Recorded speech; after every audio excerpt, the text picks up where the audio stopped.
RMC, Apolline Matin. Apolline de Malherbe. Il est 7h40, vous êtes bien sur RMC. L'invité du jour. Bonjour Marion Maréchal. Bonjour. Merci de répondre à mes questions ce matin. C'est du racisme anti-blanc, c'est les prémices d'une guerre civile. Voilà la réaction immédiate que vous aviez eue quelques heures, jours après ce qu'il s'est passé, le drame de Crépol, la mort de Thomas. Qu'est-ce qui vous a fait dire ça ? Les témoignages des personnes sur place, rapportés par le Dauphiné Libéré, rapportés également dans Paris Match, où les témoins de la scène atroce ont dit qu'ils avaient entendu les agresseurs dire explicitement « on est là pour planter du blanc, on est là pour tuer du blanc ». Voilà, donc si ça n'est pas du racisme anti-blanc, je ne sais pas ce que c'est. Et je trouve d'ailleurs que la réaction n'est pas à la mesure de la gravité. Parce que imaginez si, à l'inverse, nous avions eu Thomas et ses petits copains qui étaient descendus dans la cité avec des couteaux de 25 cm, en disant on est là pour tuer de l'arabe et planter de l'arabe. Vous pensez qu'il se serait passé quoi ? Je pense qu'il y aurait eu une minute de silence à l'Assemblée nationale, branle-bas de combat dans toute la classe politique pour nous forcer à nous mettre à genoux, émeute urbaine et tutti quanti. Donc oui, j'utilise ce terme de racisme anti-blanc parce que malheureusement personne ne le dit. Or, c'est le cœur du sujet. Voilà, la guerre ethnique sous-jacente qui pour moi sont les prémices de la guerre civile et ça me terrifie. Et Mourad ?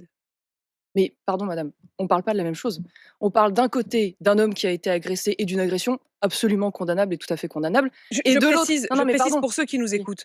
Vous avez immédiatement réagi à ce qui s'est passé et c'est un drame abominable. Mais ma question, c'est est-ce qu'il n'y a pas chacun qui choisit sa victime ? Vous avez immédiatement réagi et effectivement, l'enquête le dira, il est encore trop tôt pour le dire, mais il y a eu des témoignages, vous les citez, qui ont été rapportés par nos confrères à la fois du Dauphiné Libéré et de Paris Match, qui disent on va tuer du blanc lorsqu'ils sont effectivement revenus, lorsque ces jeunes sont revenus armés de couteaux, de cailloux et de barres de fer.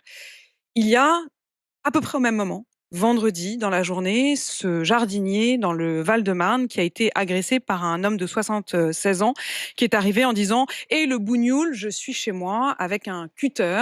Il a réussi à en réchapper, mais il a malgré tout été touché et l'homme de 76 ans l'a visé à la gorge. Et c'est tout à fait condamnable. Mais vous ne pouvez pas demander de réagir de la même manière à une agression, une fois de plus, tout à fait condamnable, et à un raid, manifestement avec des propos racistes qui ont été tenus, et qui part d'un différent, je ne sais pas, de quartier, et un raid meurtrier prémédité qui aboutit à la mort d'un jeune homme de 16 ans avec 17 blessés, dont 3 graves. Voilà. Excusez-moi de vous dire que c'est pas la même chose. Par ailleurs, je tiens à le préciser, et Mourad est légitimement a suscité beaucoup de réactions. Il a fallu attendre 24 heures quand même avant que Gérald Darmanin ne se réveille sur l'affaire de Thomas. Il avait réagi plus vite sur l'affaire du chat écrasé dans la gare parisienne quand même.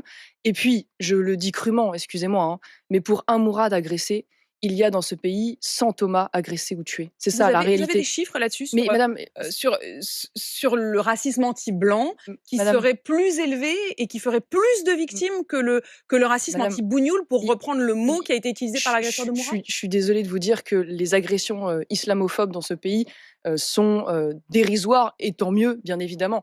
Mais à côté de cela, si vous regardez un peu la presse quotidienne régionale, et je ne doute pas que vous le faites, toutes les semaines, il y a dans ce pays des agressions sur des petits blancs ou des petits français commises par des personnes d'origine étrangère, avec très souvent des connotations extrêmement agressives. Rien que sur Romans-sur-Isère, je le rappelle quand même, hein, dans le même secteur, dans le même quartier, il y a quelques années, on n'a pas oublié, un réfugié soudanais a tué 2 Français, dont un père de famille devant son gamin de 12 ans, en faisant 5 autres blessés. Voilà, donc ça, malheureusement, c'est devenu le quotidien des Français. Et c'est pour ça que j'utilise des mots très durs. En l'occurrence, Marion Maréchal, il s'agirait dans les premières arrestations pour le principal suspect qui a 20 ans, qui est celui qui aurait porté le coup mortel à Thomas, d'un jeune qui vivait dans le centre de Romans-sur-Isère, qui a 20 ans, qui est né en France, qui est de nationalité française. Oui. C'est-à-dire, il n'y a pas de... Non mais oui, très bien, mais je sais qu'on a fabriqué des centaines de milliers de Français de papier. Donc ça, je suis au courant. Hein. On est face à des profils qui sont toujours les mêmes. C'est-à-dire là... Non mais là, excusez-moi. Quand vous dites ça, est-ce que vous en savez plus ? Non mais madame, mais c'est très simple. Quand vous avez de la famille de ce jeune homme, vous avez des gens qui disent « je viens pour planter du blanc et tuer du blanc », excusez-moi de vous dire que j'en conclus que ce ne sont pas des Français de souche. Voilà, c'est peut-être difficile à entendre, mais c'est une réalité.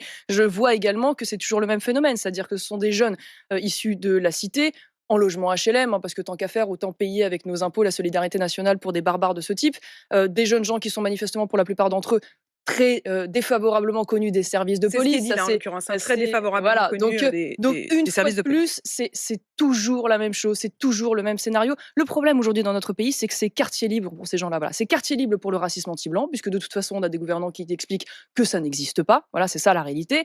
C'est quartier libre pour les délinquants, parce que l'État n'assume plus son rôle de justiciers, c'est-à-dire que ces jeunes-là, pourquoi ils en arrivent à de telles extrémités après avoir été manifestement multirécidivistes? C'est parce qu'ils savent que de toute façon la réponse pénale sera dérisoire, qu'elle arrivera tardivement, que même si au bout du compte ils sont condamnés, de toute façon ils sortiront après à peine quelques années parce qu'ils auront des remises de peine. C'est ça en fait l'engrenage terrible dans lequel nous sommes. En l'occurrence, ils sont connus effectivement pour des affaires de vol, de violence. Mais si je vous demande et Mourad, c'est parce que aussi, quand on prend un peu de recul sur ce qui s'est passé cette semaine et qu'on regarde les différents camps politiques, on a quand même l'impression que chacun choisit sa victime. Mais madame, Quand vous voyez, et vous l'avez dit immédiatement, qu'il n'y avait eu pas de réaction ou peu de réaction de la gauche, il me semble qu'à part François Ruffin, qui est le seul qui a eu dans le même message un mot pour Thomas et un mot pour Mourad, une partie de LFI a immédiatement réagi à ce qu'il s'est à la victime Mourad, et vous avez réagi à Thomas. mais parce que madame, une fois de plus, Chacun cherche sa victime. Vous ne pourriez pas avoir un mot d'émotion. Non, mais, vous ne pourriez pas avoir un mot d'émotion madame, pour les deux. Des agressions dans ce pays, il y en a tous les jours. Donc si je devais avoir des mots d'émotion pour toutes les agressions dans ce pays, mes réseaux sociaux, mes réseaux sociaux, racistes, ce serait une revue de presse. Pour vous le critère, Marion Non, Maréchal, c'est la question du racisme. Non, c'est pas le seul critère. Mais excusez-moi, d'un côté, il y a eu un mort de 16 ans, de côté, il y a eu une agression. Une fois plus, une agression condamnable. Mais si je devais condamner toute forme d'agression, y compris d'ailleurs des agressions racistes, y compris des agressions racistes anti-blancs, je peux vous dire que mes réseaux sociaux, ce serait une revue de presse sordide et une revue de presse de compassion. Voilà. Donc oui, j'ai choisi parce que, en l'occurrence, ça ne me semble pas être la même chose, que par ailleurs, une fois de plus, le gouvernement a tardé à répondre, qu'on ne prend pas la mesure de la gravité. Je le redis, madame, derrière ces taxes, c'est pas simplement un fait divers. J'ai même entendu parler de RICS. On a l'impression que c'est une bagarre. Alors, le mot a été prononcé. En fait, les deux mots ont été prononcés. Le mot RICS, il a été prononcé par le procureur de la République dans sa première conférence de presse. Et le mot de bagarre d'une violence inouïe a ensuite été prononcé par la porte-parole de la gendarmerie nationale, qui a dit il ne s'agit pas d'une RICS. C'est heureux qu'il y ait eu ce changement, mais je veux dire, le fait qu'on en soit aujourd'hui, après, parce qu'on avait tout de suite les témoignages, on parle quand même de doigts coupés, de mares de sang, de coups de couteau dans tous les sens. Enfin, je veux dire, c'est une scène monstrueuse, je le rappelle, dans un village quand même de 500 habitants. 17 blessés, 8 blessés graves, qu'on doit quand même tirer, 2 blessés qui étaient au départ dans un état d'urgence absolue, en plus de la mort de Thomas, bien sûr. Tout à fait. Donc l'une des leçons quand même qu'on peut tirer, c'est qu'aujourd'hui, plus personne n'est épargné. Ça veut dire qu'on est dans un village de 500 habitants dans notre campagne, on peut faire un bal populaire et on peut arriver avec un raid meurtrier de type de cité qui viennent pour tuer du blanc. Voilà.